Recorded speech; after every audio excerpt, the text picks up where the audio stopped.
Okay. Hello, everybody, and welcome to one of our new approaches. We've done a little bit of this before as we've worked in the new group of world servers compilation. And Tuya had the idea that we should do some work on group work. Of course, it's fundamental to everything that Master DK is trying to teach, and it's fundamental to the Aquarian age. So I think it's a good idea, and we will begin our studies perhaps today with the fifth law of the soul, the law of group progress, or sometimes called the law of elevation. And then we have quite a good compilation prepared a number of years ago by a colleague, Bill Roach, and everything on, so many things on group and the new group of world servers is found in that compilation. Plus, of course, our own ideas about what it will mean. I'd just like to welcome those of you who managed to get here and, backed up by Michael, Crow, and BL as our staff. And then Anne and Astra and Aurea and Catherine and Deborah and Diana, Francois, Fred, Georgina, Heike, Jesse, Johi, Karen, Mariana, Mart, it says, then Martine, Nesa, Olivia, and it says Saturn Arjuta. Okay, so maybe this is a chosen name. Tia, Vera, Vivian, Yvonne, Winnie, and Zenaidi. And there's someone here who's a Zoom user who was a guest. And Michael, if Anne shows up to translate this into Vietnamese, then please let her in. Okay. So we'll have just a little alignment. Then I hope Dewey will be joining us soon.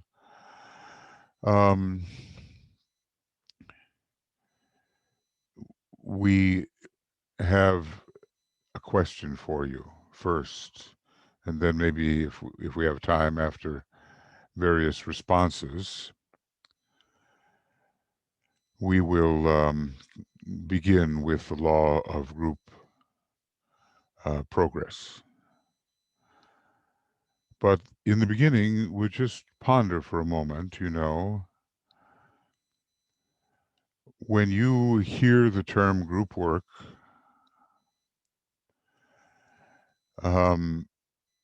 what is it that comes to your mind? How do you define it? What does it mean to you? We use it so commonly and glibly and so forth, and we'll learn all about the various features, but we actually have to have a kind of a starting point, where we see what we think right now may be group work. So let's ponder for a few moments on what that means to us.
Okay,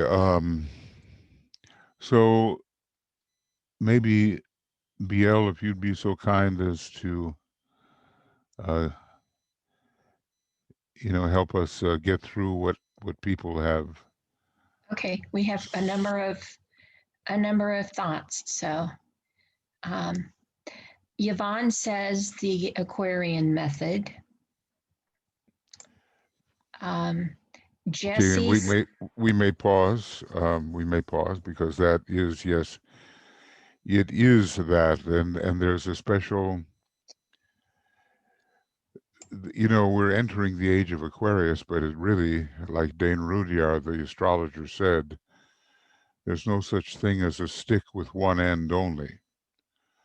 So it's the age of Aquarius Leo, and here's the question of how the Leo polarity can be involved in the general Aquarian dynamic, because it is, and we can't overlook that. So we'll be discussing that in the new age that we're coming into, the age of Aquarius Leo. Okay, go ahead, Biel, please. let me see. Jesse says agreement to work and focus in specific areas or items of need in the world. Yes, and when a group is animated by a common purpose, they can become coherent, and it has a great effect on integrating the group and making it an effective instrument. You kind of wonder with DK's group experiments whether some of these groups ever reach that point of integration or whether they, kind of held, even though assembled as a group, they held to kind of an individual point of view and were not focused together on the same purpose. But of course, the methods of achieving that purpose are left in freedom to the members of the group, and that's an important aspect. Okay, let's go on. Diana says building the group consciousness and beyond. Yeah, and that's the question of what really is group consciousness. Again, you know, we're going to have to be aware that there are watchwords that are commonly spoken. But do we actually have the experience of it, you know? So we build this group consciousness, but then what really is group consciousness? For instance, the group consciousness of the hierarchy, with all those members working in a way independently, and yet as part of the great group consciousness. We have something to reconcile there. The independence of method and the commonality of purpose. So we'll want to explore what really is group consciousness, and whether, you know, for all of our talking about it, whether we have experienced it or not. Okay. Are there other? Oh, yes, gobs and heaps. Okay. Astra says common aim working in service. The common aim, I think, is very important. Of course, right now the moon has just moved into Sagittarius. It's all about that directed energy towards a certain goal. And when the purpose of the aim or the goal is shared, then the possibility of providing a successful, useful instrument for hierarchy will exist. Now, you know,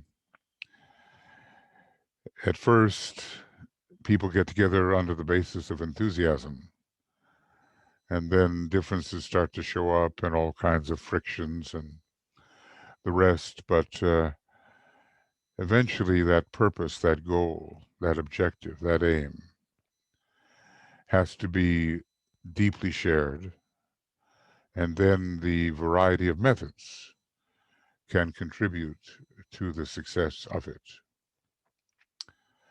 Yeah, okay. Yvonne says what is best for the group and not selfish interests. That's really a big one, isn't it? Because, you know, the old model is the dictator and the followers. And the will of the people assembled is negated in this overriding kind of totalitarian will of these, and we've had these dictators under the Leo influence, not the way we want Leo to be used, but they've used it in a certain overbearing manner. So the selfishness quality of the leader has been often the rule. But then comes the new idea of what has been called in business and in other contexts, servant leadership. And the idea behind it, you know, let him who would lead be the true server. And we get the statement that the first shall be last and the last shall be first. It's a cyclic statement. But in a way, when you think about the Christ, he is the great leader. But he puts everyone else first in a way. You know, he's called like the man for others. So when our motive is the welfare of those who have been assembled, just like it would be for the Christ or it would be for Sanat Kumara, Then we have the true servant leadership of the Aquarian age. This is something new. And eventually, under some circumstances, when the seventh ray is very strong, you can find this under the law of service. We have leadership of the group by the group, as it is said. Now, that's not necessarily the way the ashram functions. The ashram has its Leonian center that the master is. But we human beings also have to learn a new method without degenerating into kind of a condition where we don't move forward because there's just too much exchange of opinion, this and that, and no determination is ever made. So there's a happy medium here with the new types of leaders and the new types of groups. Okay, let's go on. Jesse says working as one heart, one mind, and one soul as much as is possible. I think that's a very good summary. And of course, the union of heart and mind, these are Venusian, Jupiterian dynamics. And unless we're able to think within the heart and feel or love with the mind, we haven't really completed the putting together of the higher possibilities for group work. So I think it's a very good summary, and it's going to take a lot of experience for us to do that. It just doesn't happen overnight. DK worked for years to try to bring his groups to just that very thing and a certain point of integration and of usefulness. And maybe these were earlier times, 80, 90 years ago, but still it was not successful in the way that he hoped it would be successful. Individuals got a lot of benefit, for sure. But the group heart, the group mind, the group will, the selflessness, these things did not fully develop for him. But since the seed group project is a 275-year project, and I think goes until the year 2200 roughly, there will be another chance. Okay. Martine says to be one for the common goal and good, to use personality talents under the soul control for the goal of the group. Yeah, it's well stated, I think. And the dweller on the threshold doesn't need to be an obstacle. It can be an instrument. And we bring our personal gifts to the soul and to the group soul, don't we? So, we don't, as he says, we don't want to beat the personality as in the old kind of flagellistic approach where the personality becomes a poor, dead thing. That's kind of how he described it. We want to make our gifts available, but they are secondary to the shared objective. So it's like everybody, putting in what you can do for the benefit of everybody else. And I think the new Aquarian groups will demonstrate the ability to take advantage of the talents of the group. And again, this is coming in on the Leo side, where the fifth house and Leo in the chart represent your treasury, your individual gifts within your causal body, and having also entered into your personality. So it's fulfillment and not just the negation of the personality as it in its instrumental functionality. Okay. Karen says the soul is group conscious. You know, let's ponder, because you're so correct. But let's just ponder for a moment. What is real group consciousness?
You know, it's a really big question, because I don't know how many thousands of times we've heard from Master DK that in the Aquarian age, group consciousness will be the norm, will be the rule. But when you really think about what are the ingredients of group consciousness, I'd like, I know we have a number of statements here, from people, and we want to get through them, but I'd like some thoughts about what are the ingredients which make group consciousness possible. Just offer some thoughts right now about that, whether you want to speak it out or whether you want to write it, and then we'll come back to where we were, because this term is coming up all the time. And so what is it, and what makes it possible that there be real group consciousness? I have my own ideas, but I want to hear yours first. So maybe a couple of suggestions can come from you right now. What is it, and what makes it possible? How do we deal with this collection of individuals? And he says, all disciples are very individual, he says. What can turn this collection of individuals into a real group? Now, we've hinted at some things, and, in my mind, there's one outstanding feature, but I want to know what it is you think. Let's spend Okay, a few. Michael, Yeah. I'm sorry. We do have several comments, but I would like to make one, Yeah. if you don't mind. Yeah, please. When I describe this to my students, I like to liken myself to a cell in the little finger of a greater entity. And once I look around and raise my consciousness enough to where I realize that I'm a cell in that little finger, then I think, oh, wow, look at what that little finger can do if it works together. One little cell can't do anything, but they work together. And then I raise my consciousness a little bit more and I realize that finger is part of a hand. And oh my God, what that hand can do if they work together. You can't work individually. And so to me, it's awakening to that greater responsibility to follow the lead of the little finger, of the hand, of the arm, of the entity Yeah. to which we belong, whether it's the ashram or humanity or our solar system. That to me, I mean, it's very simplistic terms, but to me, once you see that greater picture, it's like I could never go back to being just that cell doing my own thing. Yeah, I think it's a very good analogy, and you know, it reminds me of DK telling his students he would like to see them work together as the fingers on one hand, you know, in coordination, and we're becoming ever more inclusive, you know, following the model that you've given. So a larger and larger picture of the organism is emerging, and our sense of place and how we can best fulfill the ever growing picture does begin to appear to us. So you know, sometimes the simplest analogies can be the revelatory ones. So I think it's a very good one. Each one of us has to come up with what we think group consciousness really means to us. I mean, it's a very small thing to just hang out in an individualistic position. You know, it's an egotistical thing and an isolated thing, and as they say, you're in your own whirl. You're in your own world. You're in your own whirl with that rotary motion, and you just never branch out to be part of a greater whole and thereby know your functions. So, you know, we can come at this in a number of ways. I think this is a good one. This is a good one. Group consciousness. What is required, friends? Okay, we have a lot of new comments too. Vivian says obedience to an inner directive to understand and contribute with one's capacity to a higher purpose. Yeah, and yes, of course, that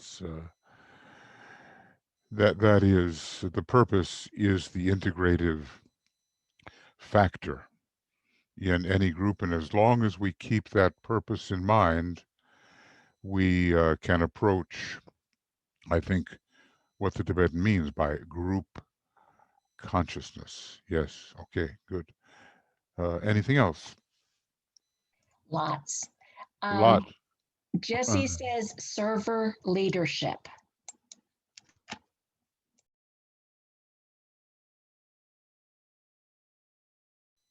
Yeah, that's an idea. That servant leadership, because we really altruistically care about the true nature of the individuals so far with whom we are assembled. We care, and we're not just, you know, spinning in rotary motion. The widening spiral takes in others, and then the will to serve takes over from the soul and from the Buddhic plane, and we have a really new relationship with those assembled individuals. It's no longer just a personal relationship. Yeah, okay, good. What else? Jesse also says group consciousness is a manner and a means of oneness. It requires intuitive capacity. Yeah, and I think, you know, as basically some of the material on page 332 and 3 of the astrology book shows us how we move from the individual to the group to the one. You know, I serve myself, I serve my brother, I serve the one under Gemini, let's say.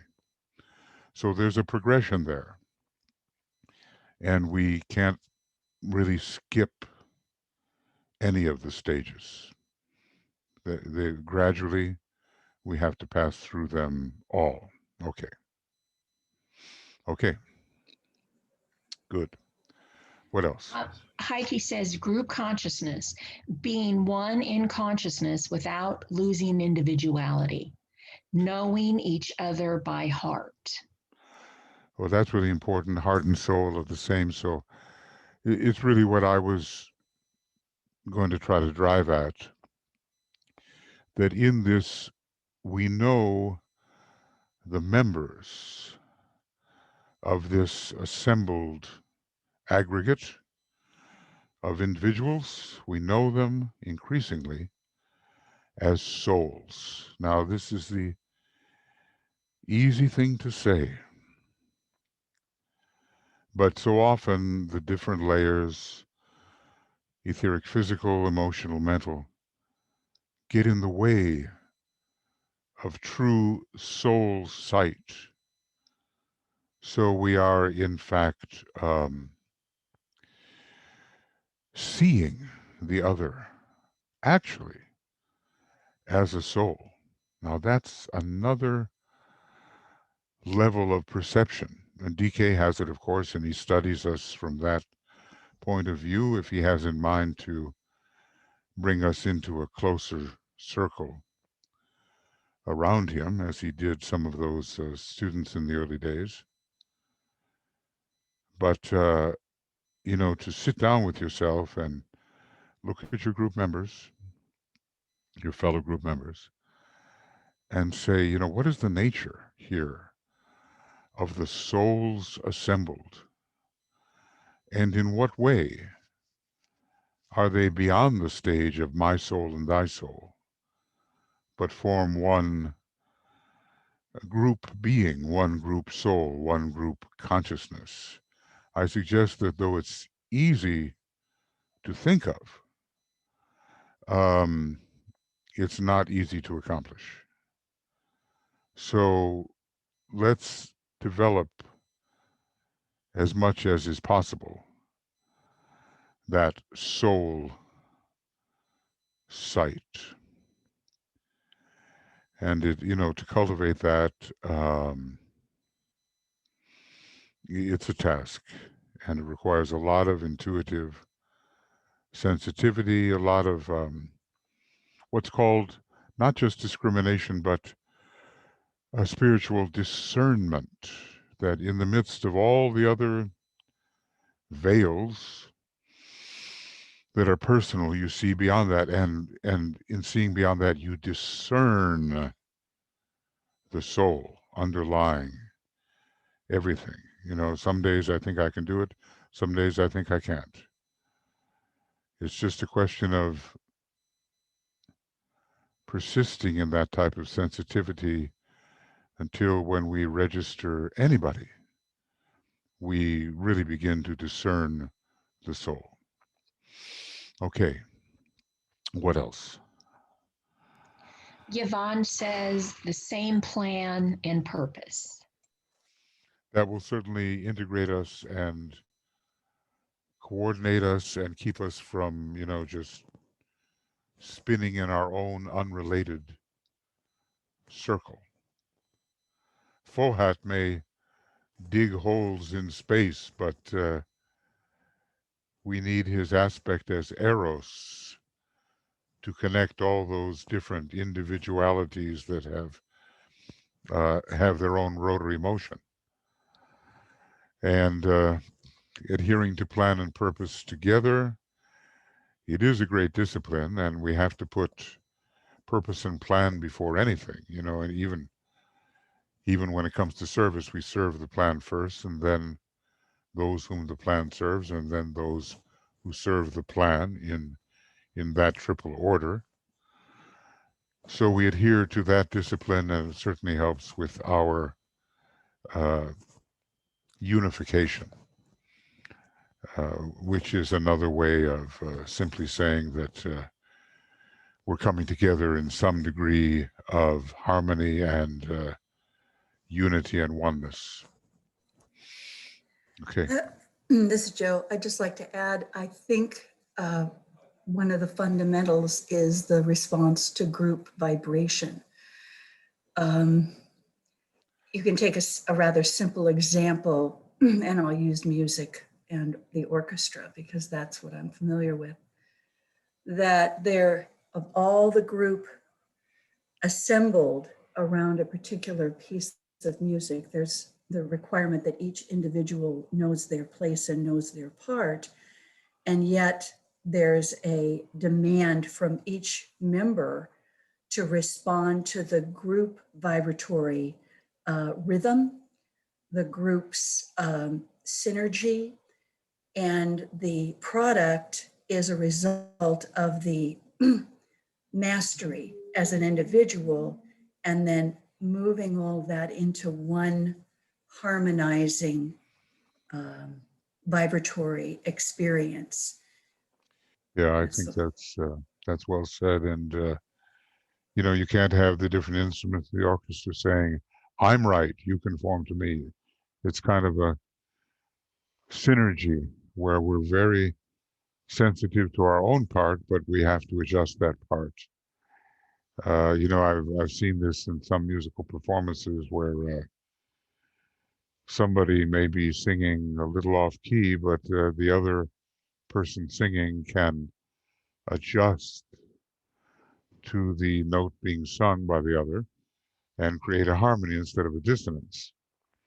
So we have to adjust. And Plato, he there's a very interesting musicological book called the Myth of Invariance.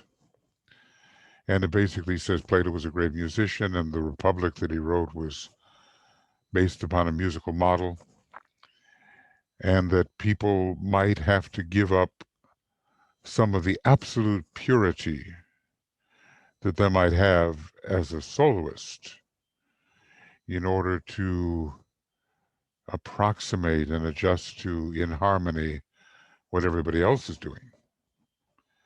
So it's very organic. And unless we've had experience of singing in a choir, you know, a good one, and playing in an orchestra, a good one, we may not know firsthand what that can mean. But the idea is there, as you've stated. So there's a lot of attention to our own virtuosity, but it can't be the main thing. It's got to adjust to the virtuosity of others, and then the harmony can endure. And when it comes in music to different tuning systems, you know how it is that you can have a well-tempered clavichord. And Bach wrote all those preludes and fugues on the basis of the tempered scale and not any kind of exacting, rigorously pure scale. An era of temperance came in, so you could slide from one key to another without jarring discord, or maybe they called it wolf tones, WOLF. If you were too pure and you tried to go to another key that was not in accord with your original key, then you got a very jarring effect. So sometimes you have to smooth over the differences by being a little less exacting about your own position and more attentive to that of others. Okay, Joe, thanks for those thoughts. Deborah says telepathy and spiritual impression are for me part of group consciousness. I think telepathy does result. And he was, you know, he gave his students some exercises in telepathy. So you said telepathy, and what was the other thing? Spiritual impression. Yeah, okay. Well, then, you know, that takes us to response to group vibration. And it says we are naturally telepathic. And it's only by the disbelief in our own telepathy that we kind of reduce our sensitivity. But all the different kinds of telepathy have to be considered. And there's solar plexus, and there's mental, and there's soul telepathy, and maybe other kinds of even higher telepathy. So it's all part of the free transfer between us, and it's part of what we call the divine circulatory flow. And that has to be released within the group at a certain point. Now, the question can arise, was it ever released in what DK tried to put together with his students? I'm sure it will be, because we have another couple of 100 years in which to bring that seed group project to fruition. But let me use an analogy here too. Many of you have sung in choirs, and when a chord is out of tune, it feels constricted and confined and concrete. And then when true harmony results, there is a release in a truly harmonious chord. There is a freedom of the entire chord and of all the parts, all the notes within the chord. So harmony releases and dissonance confines. And that's an experiential thing we just have to go through. A great chord sounds at the end of the creative process. Most symphonies end with a great chord, that brings us into some kind of unison, and we feel very dissatisfied. I do anyway. If we end on a dissonance, harmonious release, we're struggling with that, and we want to make it results as part of the divine circulatory flow in our relationships with each other. Where are we? Okay, Francois says a sense of the plan. Yes, and the plan is always first. Whatever we do, there's a sequence, a triple sequence. You serve the plan first. Then you serve those whom the plan serves second. Then, and only then, you serve those who serve the plan. So the best thing we can do is really become aware of the plan and serve it, because it's going to serve everybody in the long run. Of course, our knowledge of the plan is very approximate. Light, love, and power. Okay. The Great Invocation embodies all that, but it's quite general. And there are so many specifics to the plan, and specifics that we, in our particular place and time, have to carry out. So it's no easy thing. We say, well, we serve the plan, but how sharp are we in really knowing what aspect of the plan we can rightly serve? That we have to achieve. Right.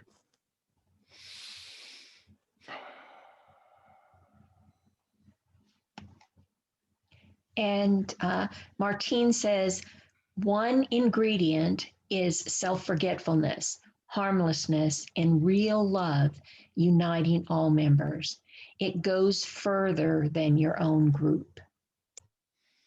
Yeah, it does. It does. Self-forgetfulness, forgetfulness, harmlessness, right speech is our mantram of the new group of world servers, 5 o'clock mantram. And when we become more inclusive than our individuality, and more inclusive than our group. We begin to take in other groups inclusively, and we are then on our way to the one. So he says, look, take your eyes off your personal self. Again, so many platitudes based on truth, easy to say and more difficult to accomplish. But, you know, inclusiveness is the way. The great synthetic second ray is the master ray of our particular solar system, and it is going to remain the soul ray of every incarnation of our solar logos. So whatever other rays may be present, even a sub-ray on the second ray, it's the great indigo ray with its inclusiveness that we have to learn to appreciate, have to learn to follow. Yes. Let's go ahead. Okay. Marianne says, loving cooperation. You know, beautiful and simple words and true words. But then think of it, you know.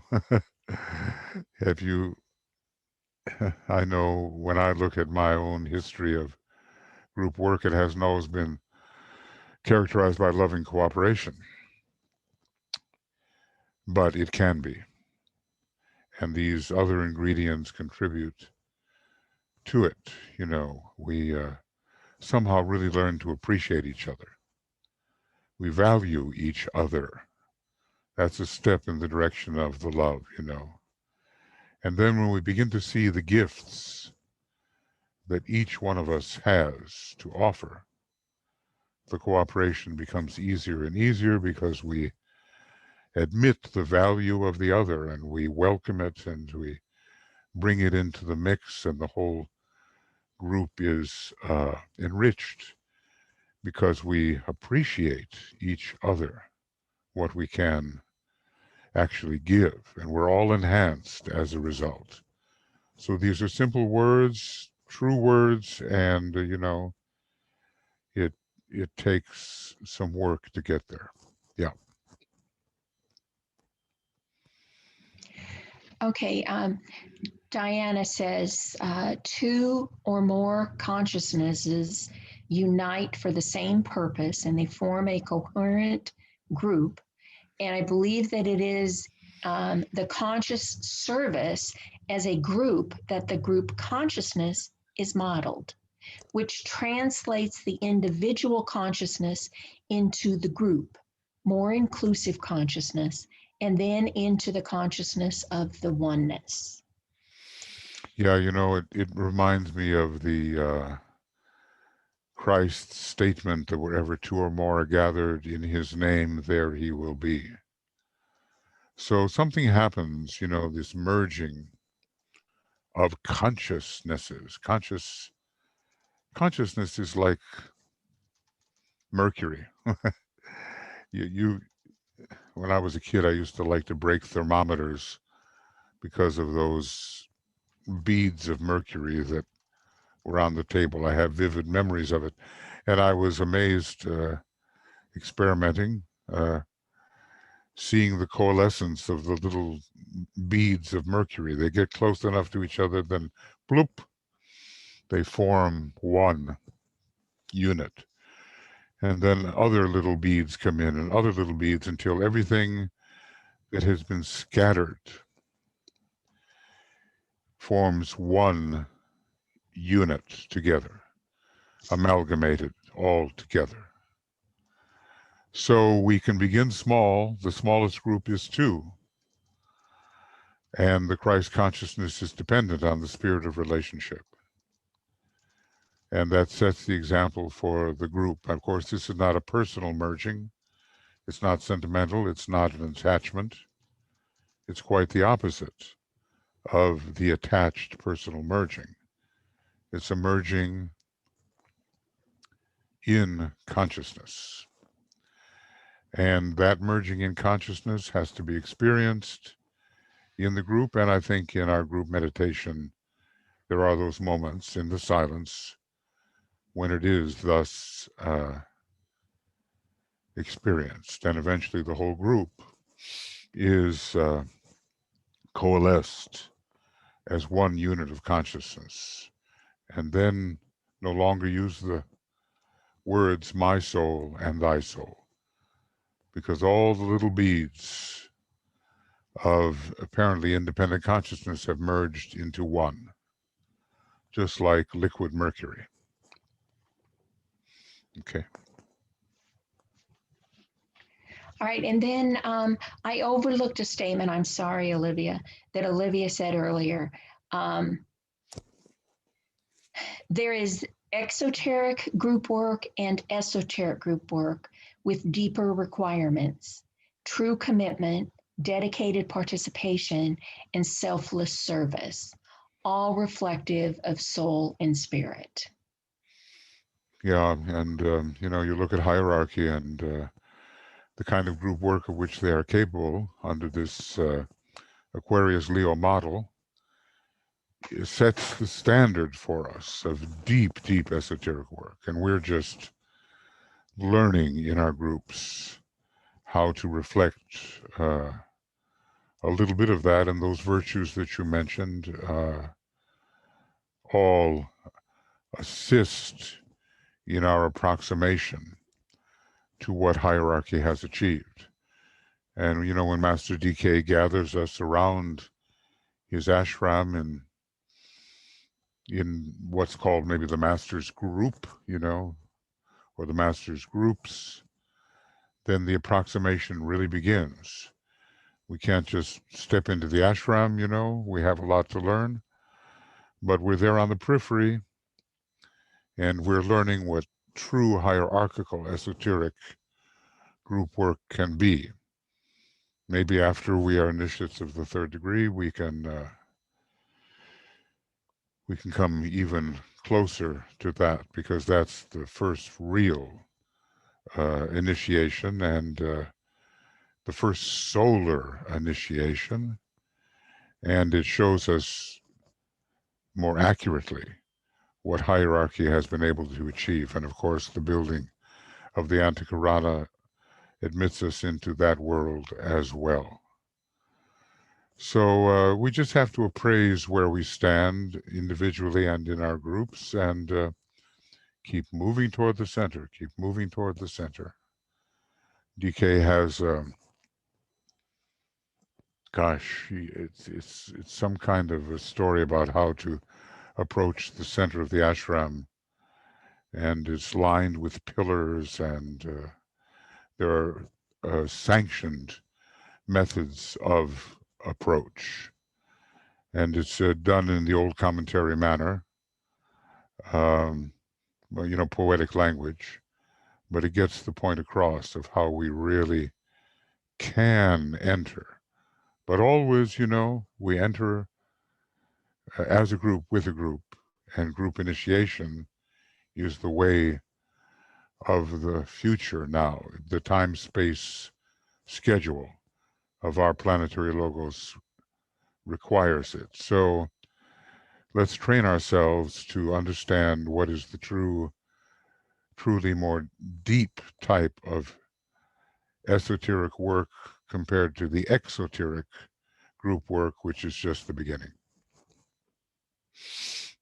Thank you for that. Okay. Jesse says it also requires a sacrifice of self, and that's a small s on the self. Yeah. So take your eyes off your personal self. He is telling us that, you know, who are we really? Am I a soul in sustained consciousness? Are the people that have gathered, do I see them as souls? Because if I do, I'm going to put the first things first, the essential things first, and many personal desires under Mars will be set to the side as I look for the to participate in the larger soul possibilities. I would just say, in a certain sense, Jupiter in the heart center will take over. Okay. Anything else? Lots. Heike says The Fires of Group Work by Gloria Crook is interesting and inspiring to study. Also, Yeah. The Fires of Inspiration, Dedication, Integration, Group Unity, then The Fires in Business Organizations, also by Gloria Crook. Yeah, she's really good, and she had some, rhyming words. It's kind of like forming, norming, storming, and one other. The inevitable kind of conflicts that arise after the initial enthusiasm wears off. But she has a lot of experience, and having run that Dallas School of the Ageless Wisdom and being very close to the Master Moria kind of approach. And so, she shared her experience in ways that can be helpful to us. And some of the business organizations, they learn the same things, not necessarily through esoteric language, but they also learn what are the dynamics of and the stages through which the assembled individuals pass in order to make up the true group. And more in the Aquarian age, we're going to see this. It's so primitive what we've been witnessing the last 4 years. We've got dictatorial aspirations and a bunch of authoritarian followers. That's not how it's meant to be. It's a very, very old model, and it crushes out the will of the participants. And when you start crushing out the will of the participants, you are missing the entirety of the group will. Everyone assembled has a little piece of it. That's the talking stick idea in the Native American tradition. You pass the stick, everybody's got a point of view. The assembled points of view are what make for the completed understanding and the wise decision. So we're getting there. And we have to get through this stage where we're once again tempted to go totalitarian. They talk about going postal. This is going totalitarian. And people want simple solutions, so they fall back into dictatorship and authoritarian, naive, childish response. We have to win through that. Okay. Yeah, go ahead, please. Yeah, I'm just trying to figure out. Okay, Jesse says you mentioned the word creative. That is a part of the Leo gift that fulfills in the Leo Aquarius group consciousness. It's true, and let's realize that Aquarius is group creativity. The individual creativity very much connected with Leo, and the group creativity very much created or very much connected with Aquarius. When you look at three main aspects of the will to create, the will to fulfillment, and the will that conquers death, the will to create is the very first one, and it also has a kind of an Aries quality to it. So we're entering an age, and the new Renaissance will show us, of extremely high creativity. So much so, DK tried to make an analogy and said these great cathedrals we have will be like children's building blocks. And I suppose even the great music we have will simply be very simple compared to the glory of the music that can be and will be created. So that's the joy of the group, and that holds them together too. And when we begin to realize that we can create together something that we could not create by ourselves, it is a very strong incentive towards group integration. It's one of those ingredients that really holds the group together.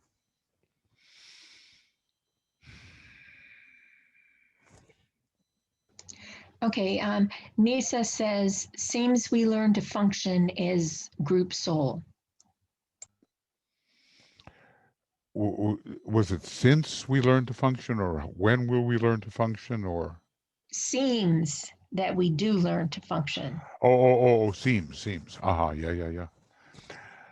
Yes, we're on our way to that. It requires a lot of patience and loyalty, and a refusal to be taken in by appearances. So actually, basically said, DK says, watch out for the phantasmagoria, he calls it that, including associated persons. Let's not be taken in by persons. Let us somehow see through the personhood of others and into their truer nature. And that is a constant act of more refined and more acute perception. We can't forget it. It's so easy to fall back and just treat another individual as another individual, dropping, unfortunately, the sense of their soul, which is a more real identity. So let's, deal with the people as they really are, as souls, and work toward that end rather than falling back into the old susceptibility to appearances. Okay.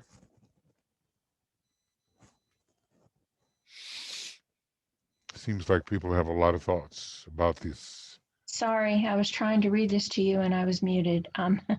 Anne says, perhaps a shared deep love of humanity and desire for its success contributes to the group consciousness. Yeah, that's going to be really an important ingredient. And DK basically says, well, love your fellow human beings. Okay, well, what could be simpler except, people make jokes about it.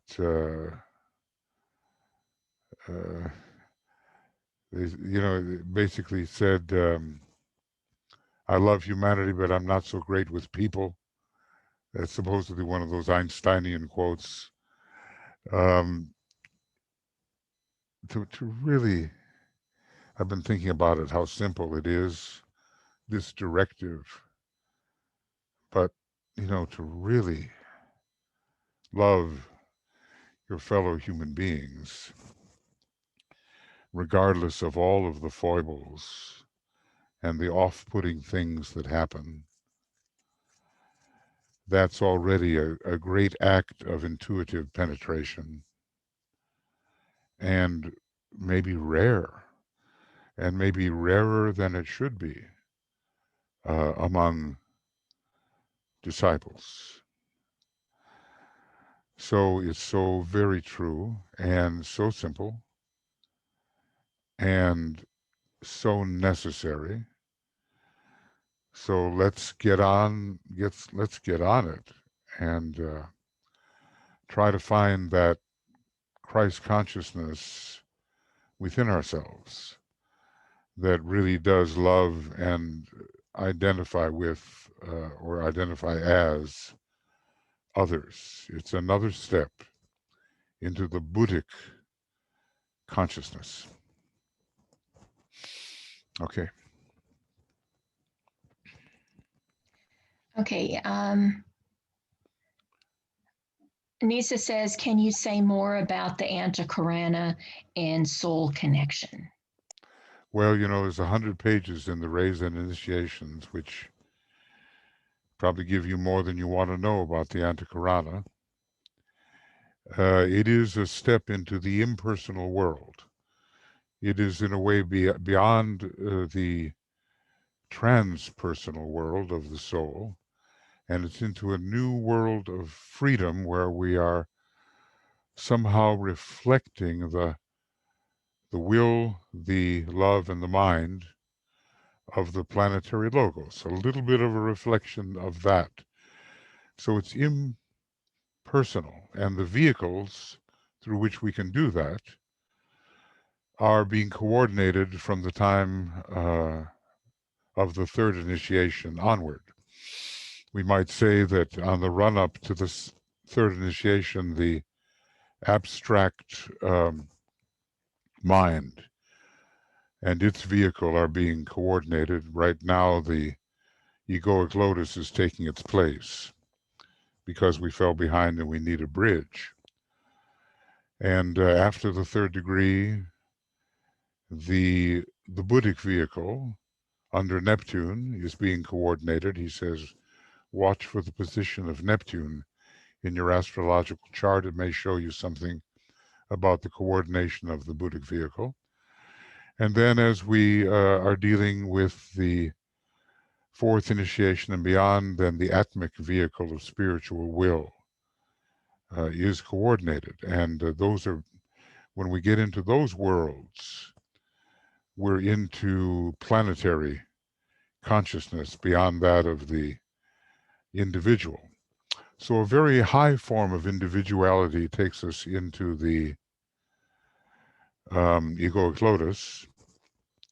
And if we want to move into a world that is trans-individual, deeply impersonal, we start to build the rainbow bridge into the spiritual triad and beyond. Now this bridge doesn't really stop. It has phases in it. And it connects planets and stars and galaxies, and finally it, the ultimate rainbow bridge is connecting us with the source of the entire universe. So begin, I would say, by reading the 100 pages on the Antikarana as found in the rays and the initiations, and see what you get out of it. Then read it again and practice what he tells you to practice, and then read it again. You know, I've been at it for a long time. I don't know, 40 years reading that maybe. And maybe I'm beginning to grasp something there. So go to the source, Master DK in this case, and you'll learn everything you need to know and probably more about the Antikarana. And when you read Esoteric Psychology, you're going to learn pretty much everything you need to know about the egoic lotus, plus sections in Cosmic Fire. There's no escape from the necessary study to get these things under your belt, so to speak, so that they are really meaningful. A lot of study, hundreds of years of study, thousands of years of study. Okay. Okay, we have one more comment and then we have a hand up. So I'll get to you in just a moment, Yvonne. Jesse says, we each as a flame merge into a fire for the purpose of our group service and work. Another Leo function. Discriminated loyalty is another Leo Aquarian function.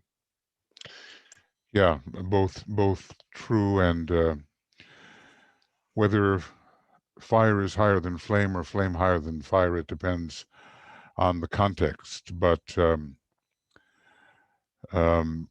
from the divine flame can come the various fires, and from what's called fire in general can come the more tangible flames.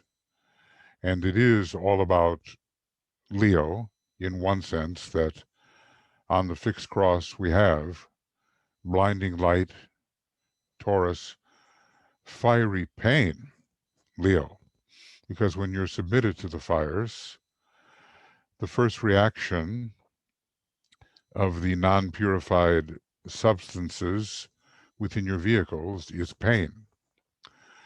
But eventually things burn pure and lead to a glorification that has to do with Leo as well. And then, you know, on to Scorpio, bitter woe, and then liberation in Aquarius. So that's, you know, it's good.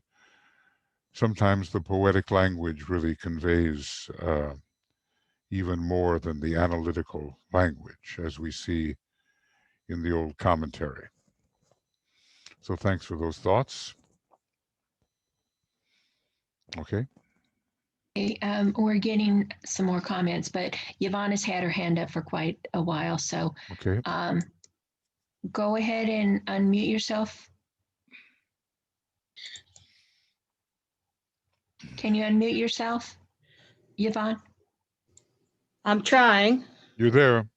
Okay, I didn't know I had my hand up, BL, but as far as a plan and a purpose, and as a group, Michael, I had put in the chat box that for 2.5 months you led the election meditations to protect it and to focus it on what's best for the group. And I thought that was a very good example of plan and purpose for, you know, an Aquarian purpose. Yeah, we try to really apply. Of course, Tuya led the meditations, and she has a unique gift in that. And I gave you your daily news update in the beginning, you know, and took on these controversial points of view. But I would say that the meditation that Tuya created for that is really very holistic, non-critical, inclusive, and really helpful in spreading the beneficent energies throughout the United States and then into the world. So we tried to get together on that in an emergency situation. Now we're going to try to see what we can do here. We've got this impeachment thing coming up. It's not that we have to sit here and, you know, wish something like I hope the former president is impeached or anything like that.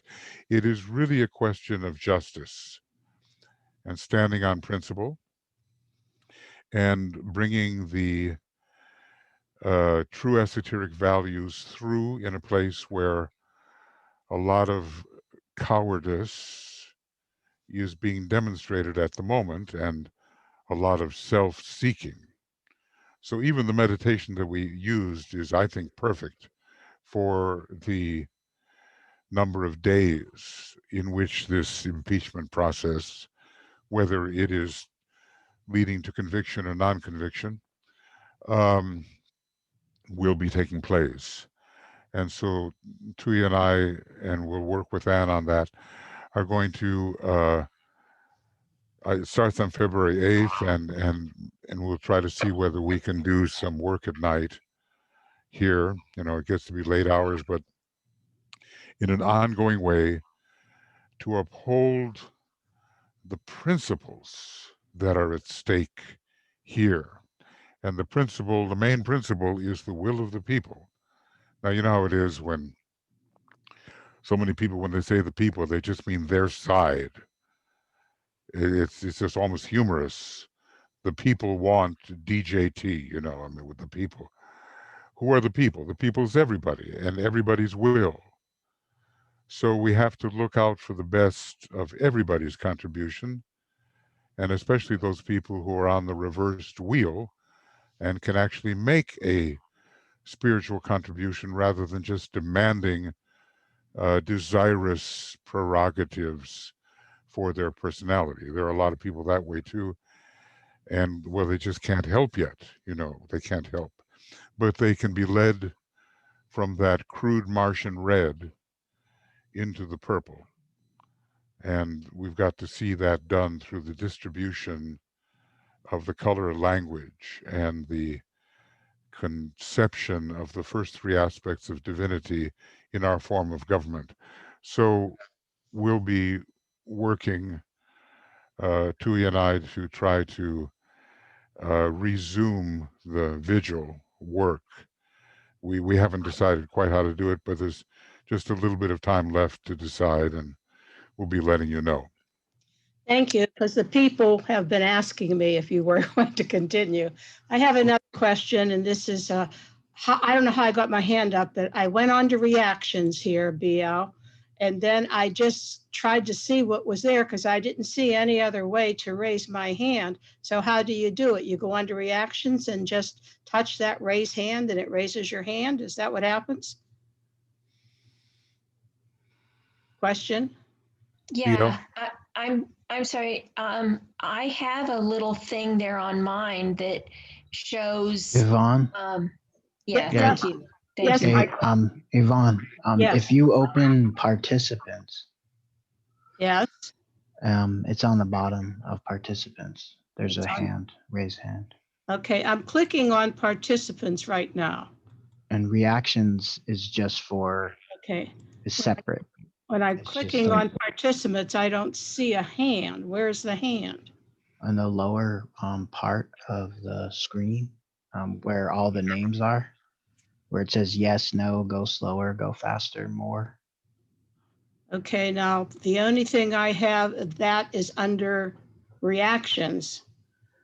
It used to be on the old Zoom that I had, and this is not the same as it used to be, where you had pictures of a hand up here that you could Well, click. you do. Wait a second.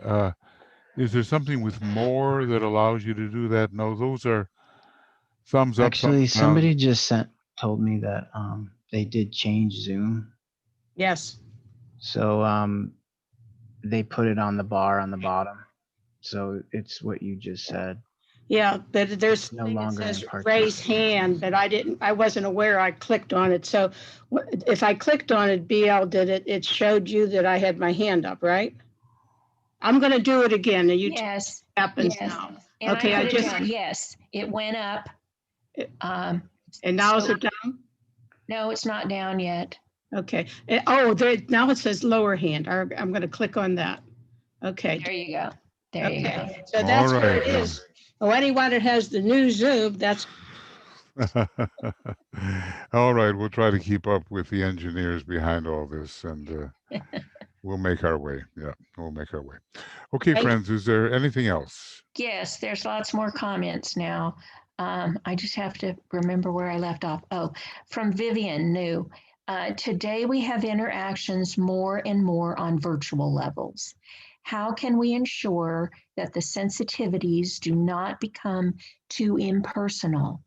I'm thinking of young people growing up. Mhm.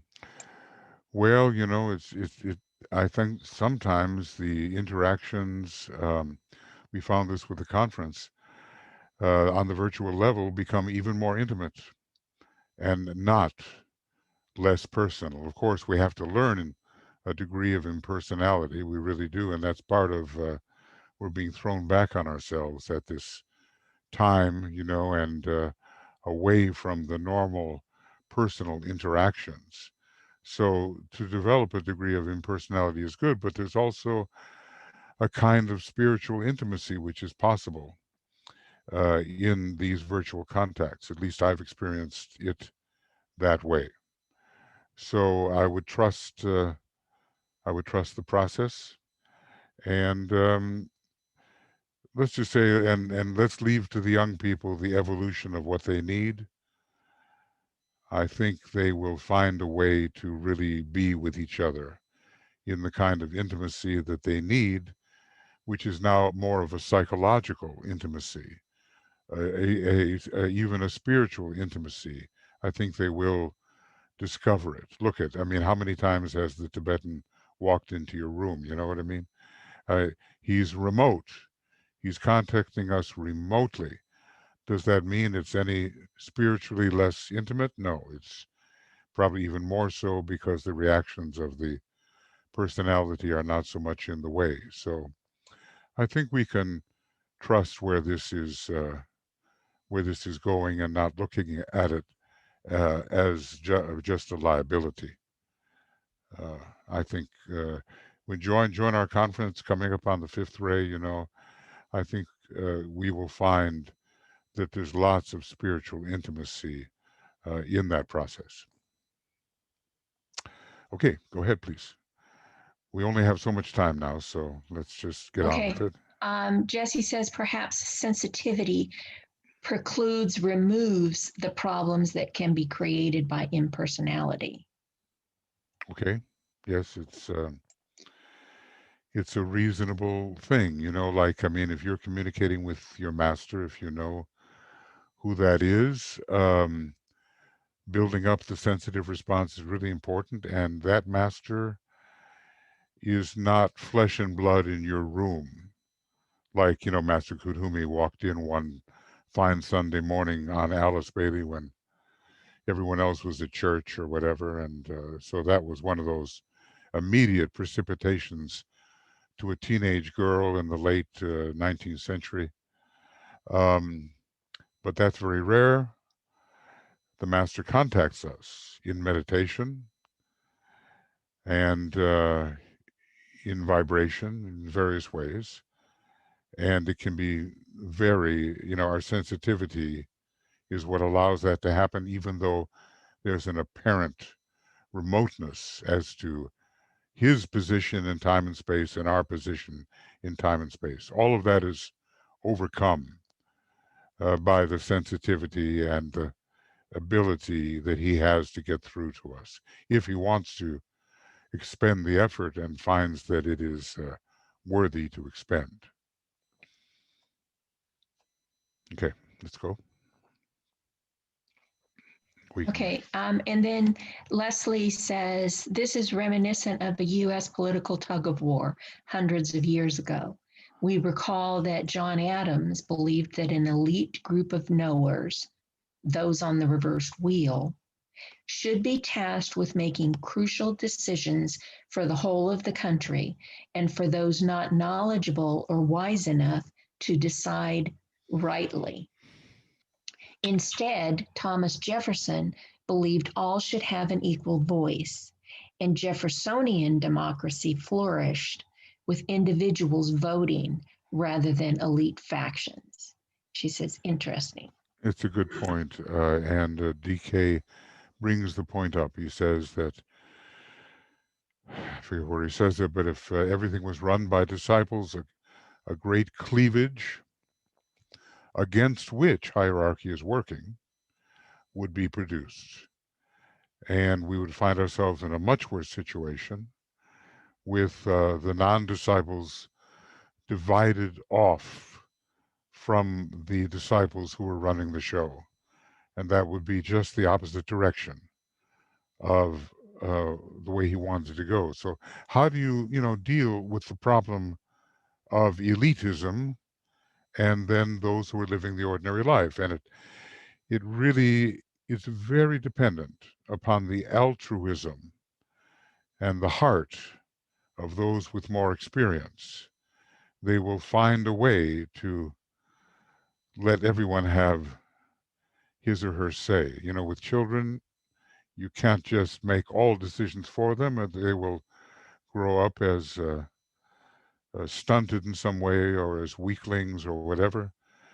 If you do everything for the children and don't let them struggle themselves, you know, then we compromise their strength. So in this case, I think, you know, Jefferson was more in line with what the hierarchy is seeking to do.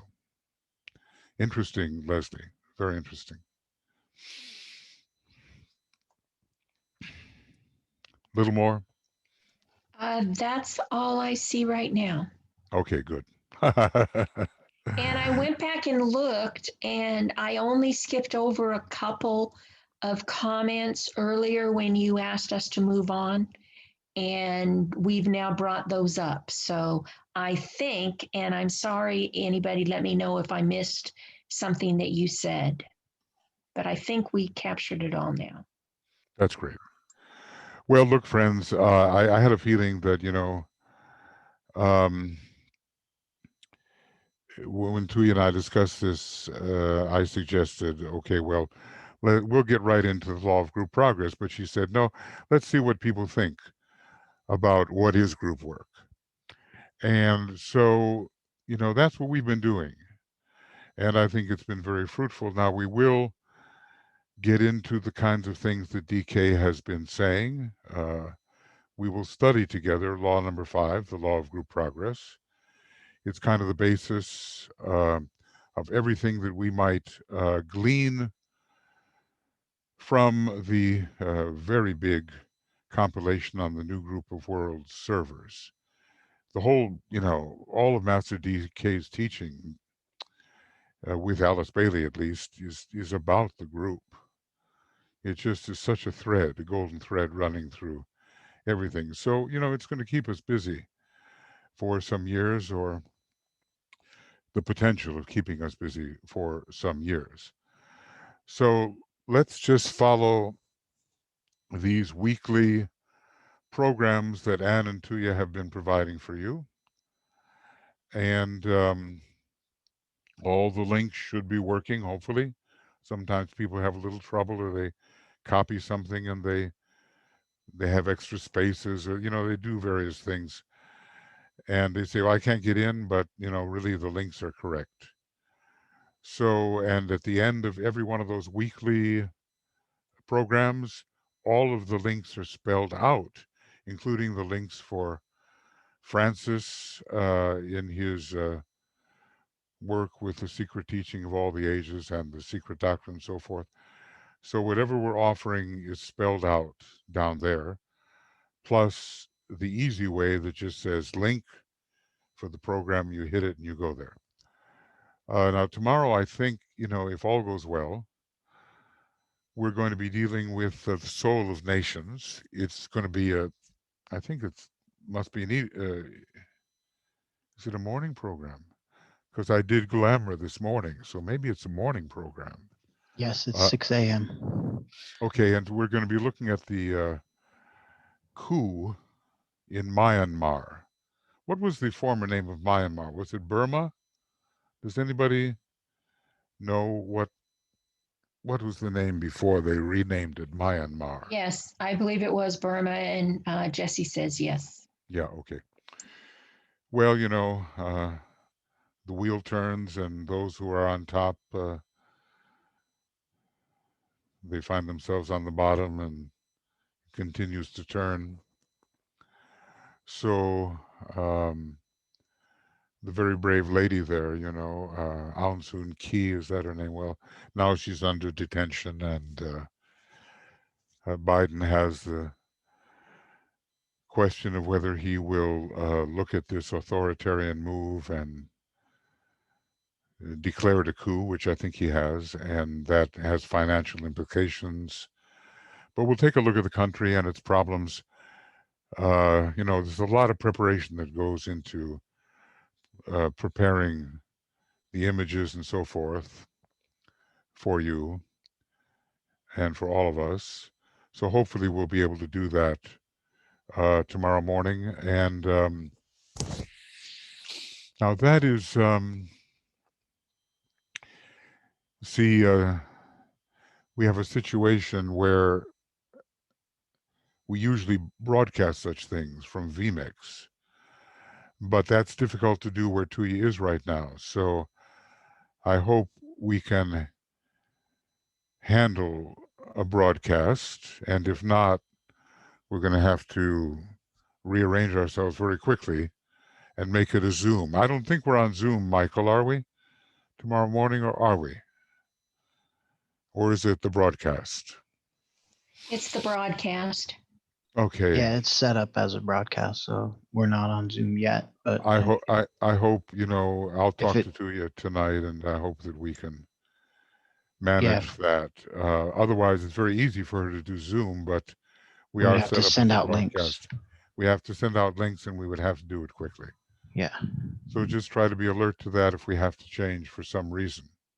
That would be the only reason that we could not pick up our planned programming. And I don't want it to lead to confusion. And might I suggest that at last minute for all of you, the best source of the right link is always the website that BL maintains, www.moyafederation.com. She always gets us up quickly, and it's accurate. Yeah, okay, that's great. And is there a special link within that takes you to that part. Michael, when you open up the page, you'll see the weekly events link there on the left-hand panel. So, and if it's not immediately available, just scroll down a little bit and you should be able to see it.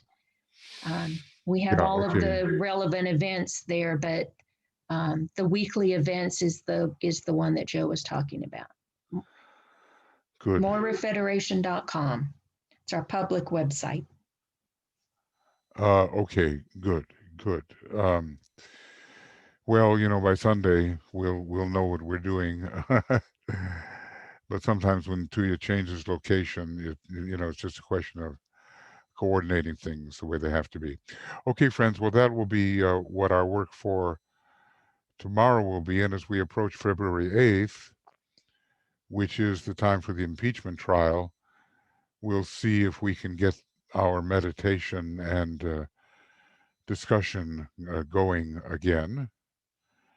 Like I say, it's not in, we're not trying to say is, we're not saying get the guilty verdict or anything like that. We're trying to stand on principle here so that people really consult their conscience, what conscience may remain, and vote according to their conscience and not to some more mundane, materialistic, cowardly objective. And so we'll see what we can do to get that going again. All right. Thank you for your work. And a lot of good things come up here tonight. And we appreciate your participation. And, if you want to turn your video on, we can wave goodbye to each other and appreciate this will be a new series and we'll do it when we can do it. Just remain alert. Remain alert to the proliferation of new types of programs that we are offering, hoping to give a more rounded out view of esotericism, of a greater synthetic understanding. Michael? Yeah. Olivia has asked, can we close with the great invocation? Sure, we can do that. Yeah, absolutely. Let me get it. If you're like me, you sometimes forget a verse here or there. And we don't want to do that, huh? Okay, so.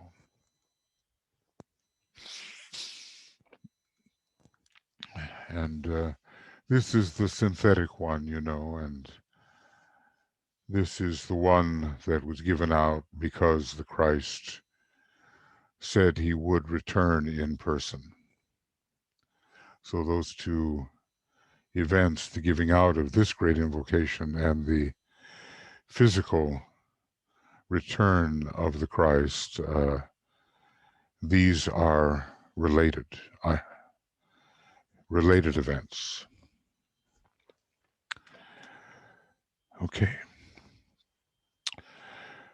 From the point of light within the mind of God, let light stream forth into the minds of men. Let light descend on earth.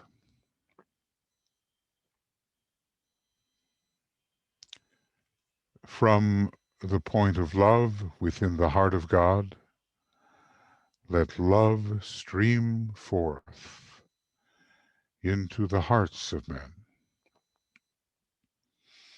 May Christ return to earth.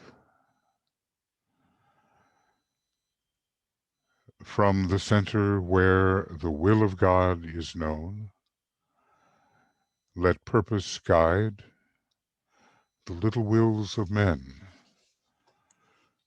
the purpose which the masters know and serve.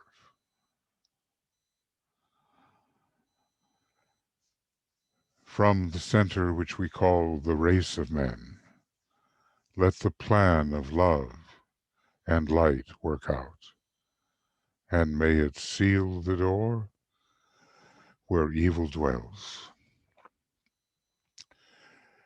Let light and love and power restore the plan on earth. Oh.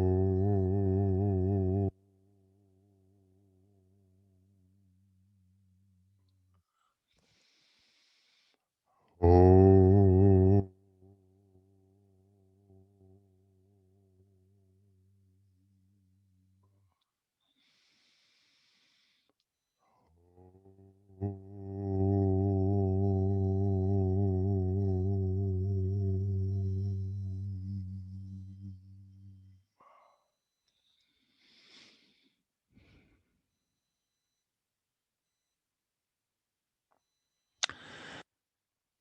Okay, friends, we'll continue.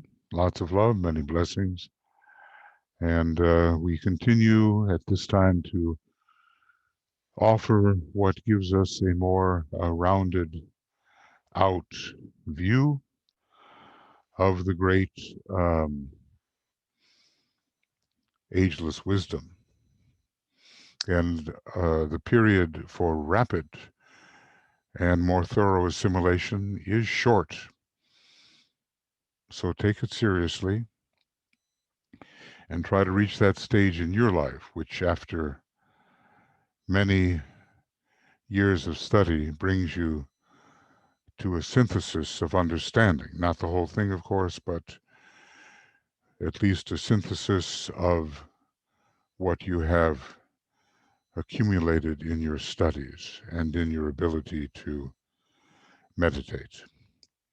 So one way or another, we'll be seeing you tomorrow morning here in Europe, 6 a.m. GMT.